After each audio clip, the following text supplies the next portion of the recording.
And I can see what Gensler's saying. So right now there's no standardization. So he would like it to be where everybody is reporting this stuff the same way. As if that's even remotely possible, given the complexity of the issue and especially the way that they're approaching it, where it wouldn't just be the company, but it'd be anybody who supplies the company. You got to know about their emissions. And even once people use your product, the customers, you got to know about the emissions that you're somehow going to be generating.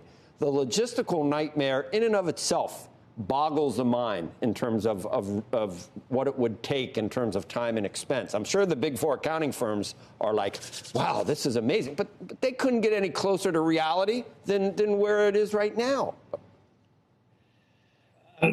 Well, look, Joe, thanks for having me. And I want to say that I'm sympathetic to the position that Chair Gensler is in trying to respond to calls for more standardization here. But you hit the nail on the head, which is in order to have what I would say is a standardized approach or a common approach or an ability to think about it, you have to have a climate policy to begin with.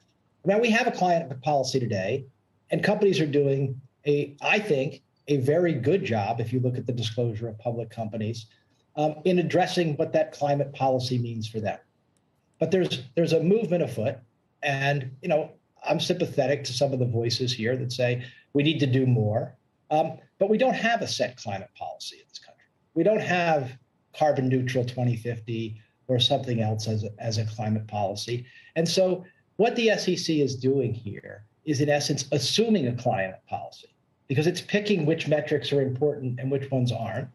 And you can't do that unless you assume what the climate policy is. That's not the SEC's role. That's as simply as I can put it. And you put a super background on it by saying, look at all the complexities that need to go into what your climate policy is going to be, because it necessarily includes energy policy, housing policy, transportation policy, not to mention national defense and our place on the world stage.